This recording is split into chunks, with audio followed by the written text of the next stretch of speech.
mới mua mấy con ếch. Đây mấy con ếch nè. Giờ tôi sẽ làm cái món ếch chiên giòn. Mấy ếch này chắc mấy ếch nuôi á, để thấy bự quá. Giờ tôi thì người ta măng sẵn rồi, giờ tôi rửa nó xong rồi chiên.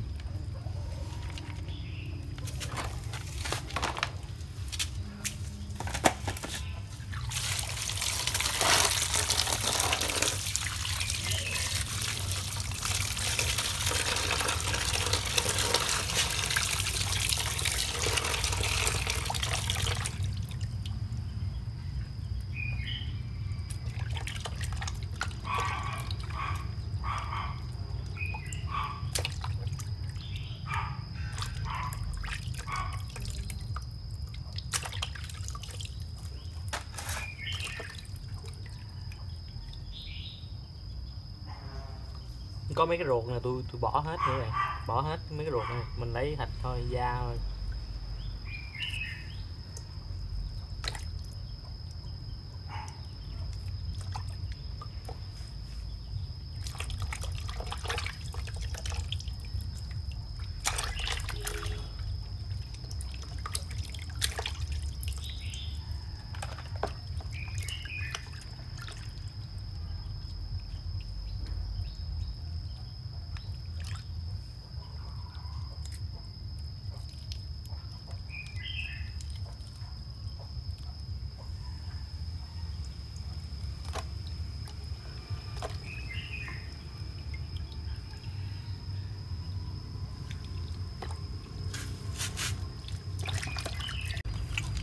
Tôi rửa thêm trứng muối hột nữa, trứng muối hột để cho nó sạch cái da.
Mình rửa sạch xong rồi, giờ tôi để cho nó ráo chút nữa mình chiên. Tôi mua thêm hành này để mình làm mỡ hành này, là đậu phộng rang rồi thì chút nữa mình để lên trên hết. Đây là me để mình làm nước mắm me, còn đây là cải salad, với mấy trái cà. Giờ tôi rửa xong tôi lặt nó luôn.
dầu giờ sôi rồi.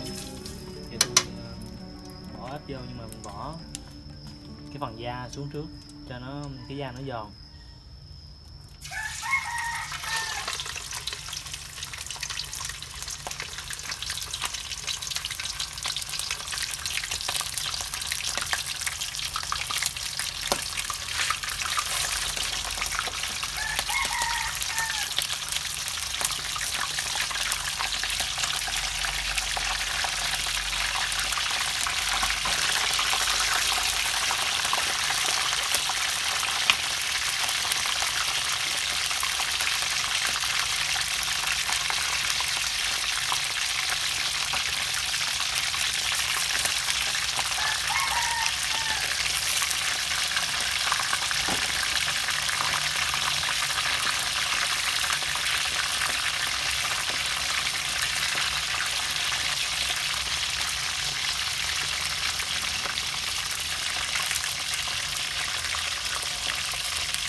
Nó vàng rồi là nó gần chín rồi đó. Này tôi để thêm khoảng 4 phút là mình vớt ra được rồi. Mình có chuẩn bị cái rổ để lót mấy cái bánh tráng lên để mình thấm dầu nè. Với tôi là thường là chiên thì mình để bánh tráng mình thấm dầu, ít có dùng giấy đó, để mấy cái bánh tráng để mình thấm dầu.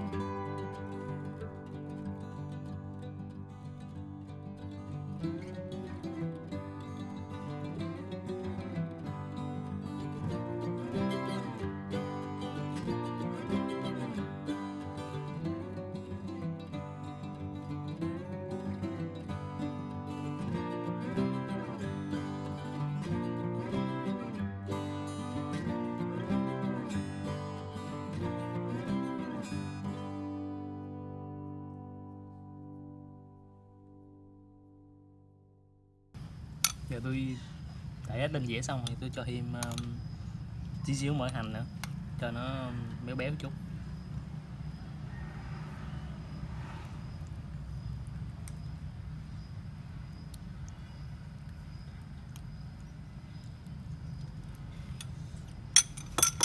Rồi thêm đậu phộng luôn, mình bỏ đậu phộng lên luôn. Đậu phộng này mình đâm vừa thôi, đừng nhiễm quá.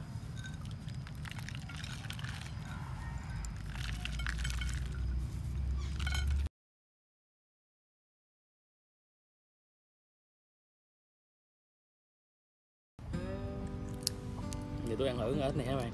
Đây, ếch đây. Đây cái da nè. Đây là cái da nè. Đây là phần trọc. Rất là giòn luôn. Ăn thử cái đùi á.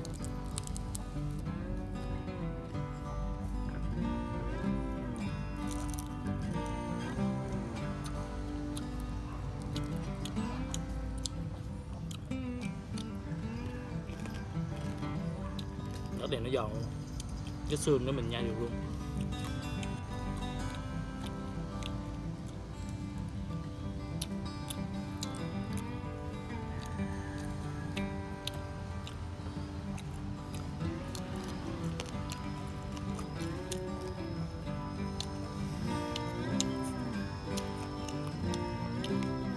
Miếng cà vậy bạn.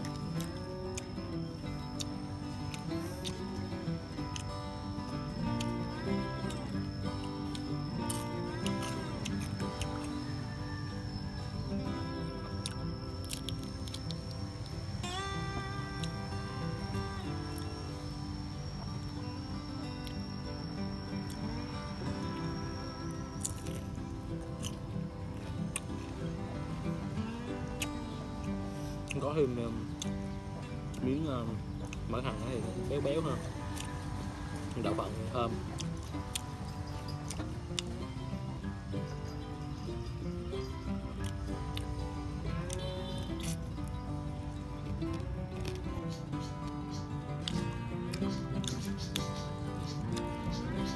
Rất giòn, tôi chiên giòn luôn.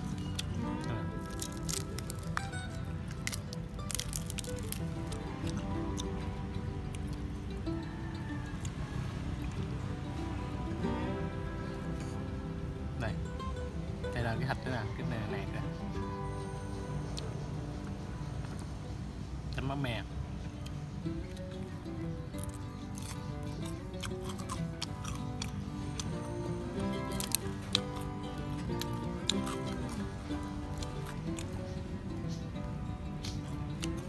Chấm mắm mè.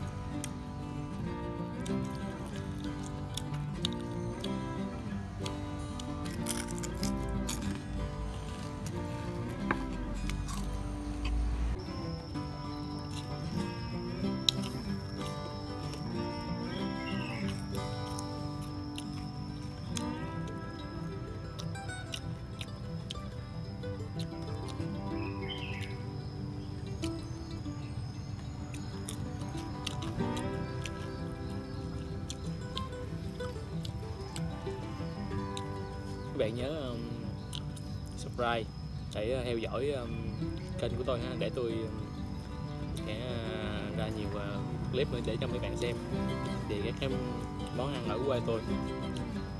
Chào tạm biệt các bạn nha, cảm ơn các bạn đã xem nha.